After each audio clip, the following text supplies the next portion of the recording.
Class 9 আজকের ক্লাসে সবাইকে ওয়েলকাম।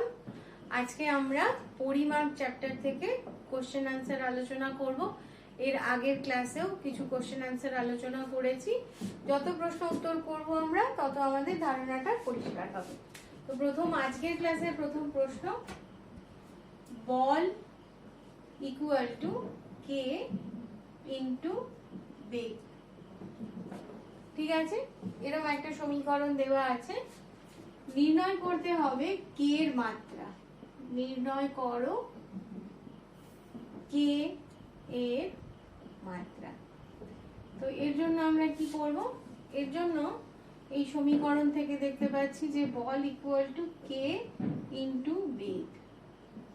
তার মানে কে ইকুয়াল টু কি হয়ে যাবে? কে ইকুয়াল টু হয়ে যাবে বল বাই বেগ।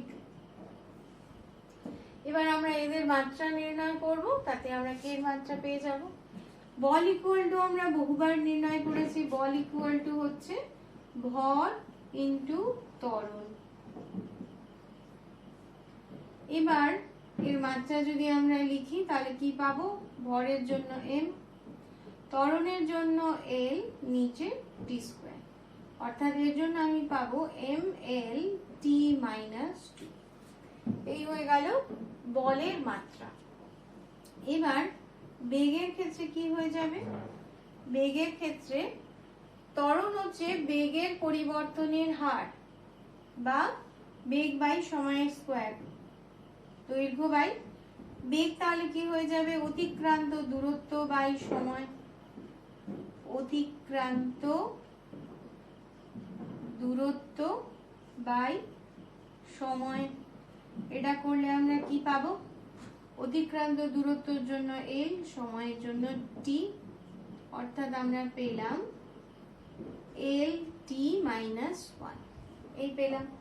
এবার এই সমীকরণে আমরা এটা বসাবো। এই সমীকরণে বসাতে গেলে আমি কি পেলাম?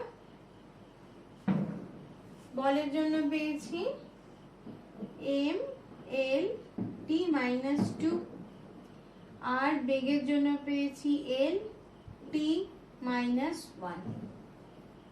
ঠিক আছে, তাহলে কি দেখতে পাচ্ছি? l l কেটে গেল, m l টু দি পাওয়ার 0 হয়ে গেল। l টু দি পাওয়ার 0 মানে 1। আর এখানে পেলাম t মাইনাস 2 প্লাস 1। এই t মাইনাস 1টা যখন উপরে উঠে যাচ্ছে তখন প্লাস 1 হয়ে যাচ্ছে। তাহলে আমার উত্তরটা কি হয়ে যাবে? এটা একটা এমসিকিউ টাইপের প্রশ্ন। m l two the power 0 t minus 1। এখানে অনেকগুলো অপশন দেওয়া থাকবে, কিন্তু আমরা নির্ণয় করব কে এর মানটা এবং সঠিক উত্তরটা বেছে নেব। এরপর আছে CSL কি? CSL হচ্ছে নাম্বার 2 CSL। ঠিক আছে, CSL কি? CSL C for Chandra, S এর জন্য শেখর, ভারতীয় বিজ্ঞানী, চন্দ্রশেখর লিমিট। এটাই হচ্ছে CSL এর ফুল ফর্ম। তো CSL কি? CSL হচ্ছে চন্দ্রশেখর লিমিট। চন্দ্রশেখর হচ্ছে ভারতীয় বিজ্ঞানী ছিলেন। এটা বস্তু পরিমাপের বৃহত্তর একক। বস্তু পরিমাপের বৃহত্তর একক।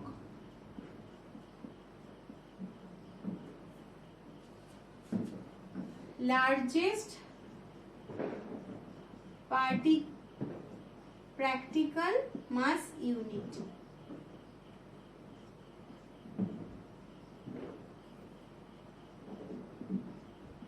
CSL হয়ে গেল। এবার আয়তন মাপক চোঙের সাহায্যে আমরা যে অনিয়তাকার বস্তুর আয়তন পরিমাপ করেছি এবং তার ঘনত্ব মাপবো, সেই রিলেটেড একটা অঙ্ক। একটি জল ভর্তি মাপনী চোঙের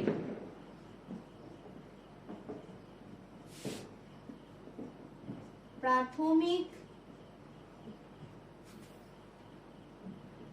আয়তন বা পাট 40 সেন্টিমিটার কিউব। 15 গ্রাম ভরের একটি অনিয়তাকার বস্তুকে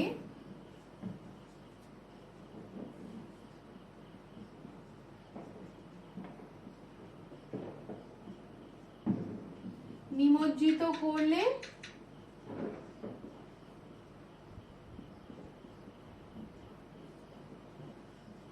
পাট হয় বা আয়তন হয় 42 সেন্টিমিটার কিউব। ঠিক আছে, তাহলে প্রথমে কি দেখতে পাচ্ছি, মাপনী চোঙের ভলিউম 40 সেন্টিমিটার কিউব। যেই আমরা 15 গ্রাম ভরের একটা অনিয়তাকার বস্তুকে নিমজ্জিত করেছি, পাট হয়ে গেছে 42 সেন্টিমিটার কিউব। আমাদেরকে কি করতে হবে, ঘনত্ব নির্ণয় করতে হবে। ঘনত্ব নির্ণয় করো। বস্তুটির, এই যে অনিয়তাকার বস্তুটি রয়েছে, সেই বস্তুটির ঘনত্ব নির্ণয় করো। তাহলে বস্তুটির আয়তন কত, প্রথমে আমরা দেখতে পাচ্ছি 40 ছিল, হয়ে গেল 42।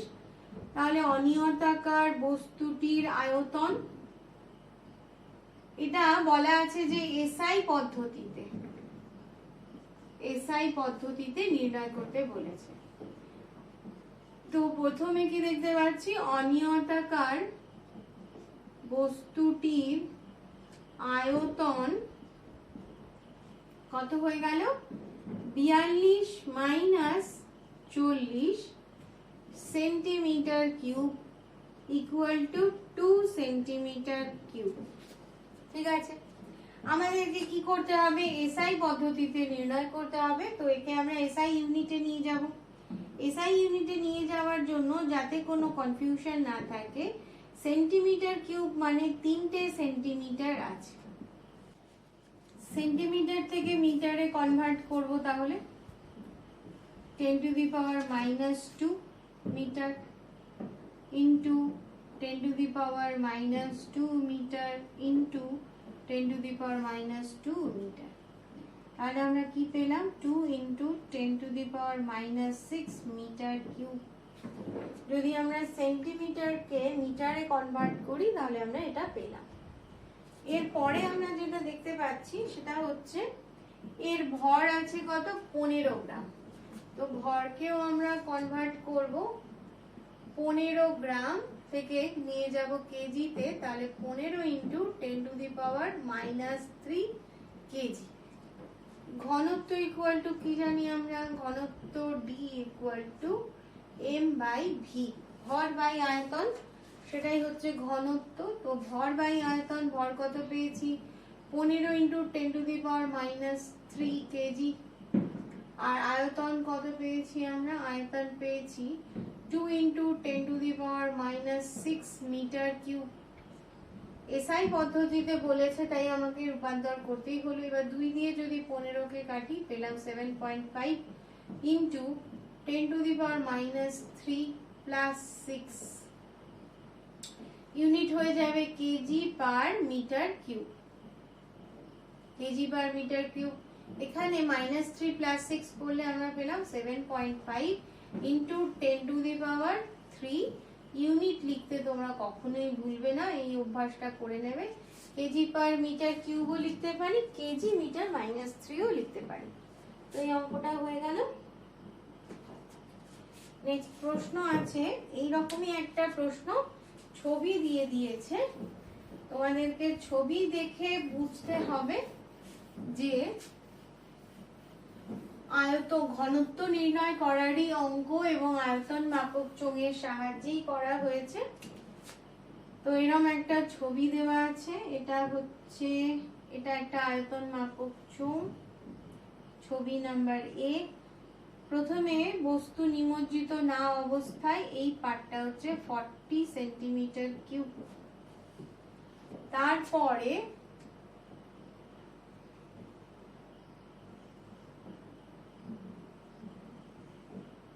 এটা ছবি বি। বস্তুটাকে নিমজ্জিত করার পরে ভলিউমটা বেড়ে হয়ে গেল 65 সেন্টিমিটার কিউব। এখানে একটা বস্তুকে নিমজ্জিত করা হয়েছে, সেটা হচ্ছে ই। ঠিক আছে, বস্তুটা অনিয়তাকার। এই বস্তুটা নিমজ্জিত করার পর এর ভলিউম হয়ে গেছে 65। নির্ণয় করতে হবে, প্রশ্নটা হচ্ছে বস্তুটির ঘনত্ব নির্ণয় করো। দেওয়া আছে বস্তুটির ভর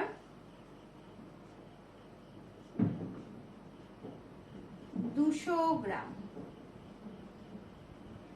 এই হলো প্রশ্ন। তাহলে ছবিতে কি দেখতে পাচ্ছি, তোমাদেরকে প্রশ্নে এরকম ছবি দেওয়া থাকতেই পারে যে প্রথমে আয়তন মাপক চোঙের ভলিউম 40 সেন্টিমিটার কিউব, আগের প্রশ্ন 40 ছিল। যেই আমি বস্তুকে নিমজ্জিত করেছি হয়ে গেছে 65।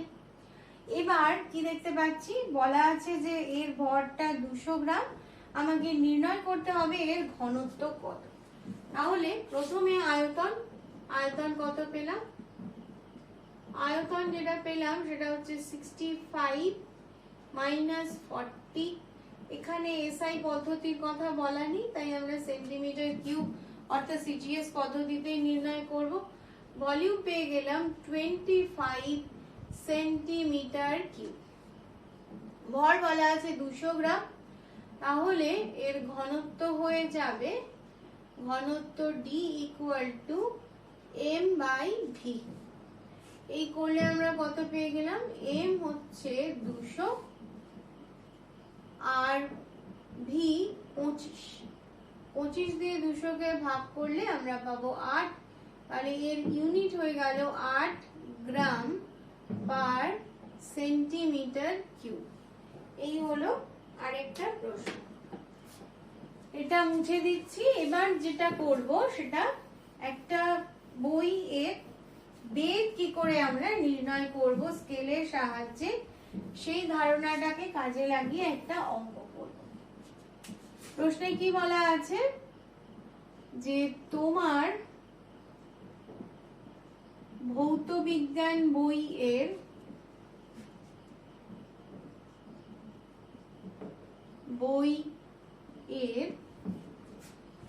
মলাট বাদে, মলাটের পৃষ্ঠাটা একটু মোটা হয়, মলাট বাদে বেদ কত, 1 সেন্টিমিটার। ঠিক আছে, মলাট বাদে যে বেদটা সেটা হচ্ছে 1 সেন্টিমিটার। যদি বইয়ের পৃষ্ঠার সংখ্যা 200 হয় তবে একটি পৃষ্ঠার বেদ কত, অর্থাৎ একটা পৃষ্ঠা কতটা চওড়া, একটি পৃষ্ঠার বেদ কত। তাহলে আমরা যেটা ঐকিক নিয়ম করলেও দেখতে পাচ্ছি এরকম হবে যে 200টি পৃষ্ঠার বেদ 1 সেন্টিমিটার। তাহলে একটি পৃষ্ঠার বেদ 1/200 সেন্টিমিটার, এটুকু রাখলেও হবে। এবার এই ভাগটা যদি আমরা করি তাহলে দেখতে পাবো যে 1/2 ইন্টু 10 টু দি পাওয়ার -2। 1/2 কে আমরা যদি ভাগ করি তাতে কত পাবো, 0.5 into 10 to the power -2 centimetre. এই হলো একটা পৃষ্ঠার বেগ নির্ণয় করতে পারলাম। ক্ষমতার মাত্রীয় সংকেত নির্ণয় করো। ক্ষমতার মাত্রীয় সংকেত, যখন আমরা মাত্রীয় সংকেত নির্ণয় করেছিলাম তখন সবগুলোই করেছিলাম। ক্ষমতা ইকুয়াল টু কি হয়ে যাবে, ক্ষমতা ইকুয়াল টু কার্য বাই সময়, অর্থাৎ কার্য করার হারকে বলে ক্ষমতা। কার্য ইকুয়াল টু সরণ ইন্টু সময়, সরণ ইন্টু বল বাই সময়। তো এদের সরণ মানে এল, বলের মাত্রা একটু আগে আমরা নির্ণয় করেছিলাম এম এল টি -2 নিচে টি। তাহলে ক্ষমতার মাত্রা হয়ে গেল m l স্কয়ার, দুটো এল আছে স্কয়ার, t -3, এখানে -2 এটা -1, সেই জন্য হয়ে গেল -3। এবার মন্দনের মাত্রীয় সংকেত, মন্দন ত্বরণের অর্থাৎ ঋণাত্মক ত্বরণকে মন্দন বলে, তাহলে মন্দনের ক্ষেত্রে একই রকম মাত্রা হয়ে যাবে, মন্দন ইকুয়াল টু হয়ে যাবে মাইনাস ত্বরণ, অর্থাৎ বেগ কমার যে হার সেটাকেই বলে ত্বরণ। তো এই ক্ষেত্রে আমরা কি লিখবো, বেগের পরিবর্তন বাই সময়, বেগের পরিবর্তন বাই সময়। এবার বেগের জন্য একটা সময় পাবো, এখানে একটা সময় আছে, কি হয়ে যাবে, উপরে হয়ে যাবে অতিক্রান্ত দূরত্ব, অতিক্রান্ত দূরত্ব বাই সময়। তাহলে মন্দনের মাত্রা l t -2 সময়ের স্কয়ার, তাহলে হয়ে গেল l t -2, এটা হয়ে গেল মন্দনের মাত্রা। আরেকটা খুব সোজা প্রশ্ন আছে যে এসআই পদ্ধতিতে মূল এককগুলোর নাম এবং তাদের প্রতীক লিখতে বলেছে। এসআই পদ্ধতিতে মোট মূল একক, এমকেএস পদ্ধতিকে একটু বর্ধিত করে এসআই পদ্ধতি করা হয়েছে। তাহলে মূল এককগুলোর নাম কি হয়ে যাবে, দৈর্ঘ্য, ভর, সময় তো থাকবেই। দৈর্ঘ্যর জন্য প্রশ্নটা হচ্ছে এসআই পদ্ধতিতে মূল এককের নাম ও প্রতীক। দৈর্ঘ্যকে একক মিটার, কি দিয়ে প্রকাশ করা হয়, এম। ভর কিলোগ্রাম, কেজি। সময় সেকেন্ড, এস।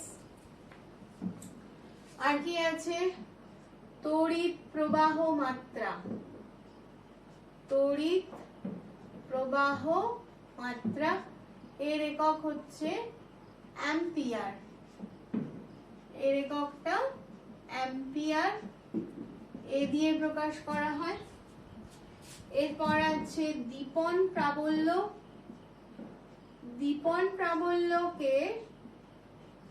প্রাবল্যের একক হচ্ছে ক্যান্ডেলা, একে সিডি দিয়ে প্রকাশ করা হয়। আর কি আছে, তাপমাত্রা, তাপমাত্রা কেলভিন, কে। আরেকটা আছে পদার্থের পরিমাণ, পদার্থের পরিমাণ হচ্ছে মোল, MOL। এই হয়ে গেল এসআই পদ্ধতিতে 7টা মূল একক এবং তাদের প্রতীক। দৈর্ঘ্য মিটার, এম। ভর কিলোগ্রাম, কেজি। সময় সেকেন্ড, এস। তড়িৎ প্রবাহ মাত্রা অ্যাম্পিয়ার, বড় হাতের এ দিয়ে প্রকাশ করা হয়। দীপন প্রাবল্য ক্যান্ডেলা, সিডি দিয়ে প্রকাশ করা হয়। তাপমাত্রা কেলভিন, কে। পদার্থের পরিমাণ মোল, মোলকে MOL দিয়ে প্রকাশ করা হয়। মানে আজকের ক্লাস এই পর্যন্তই। দুটো অঙ্ক করলাম আমরা, 2-3টে অঙ্ক করলাম, এগুলো তোমরা প্র্যাকটিস করবে, তাহলে তোমাদের ধারণাটা পরিষ্কার হবে।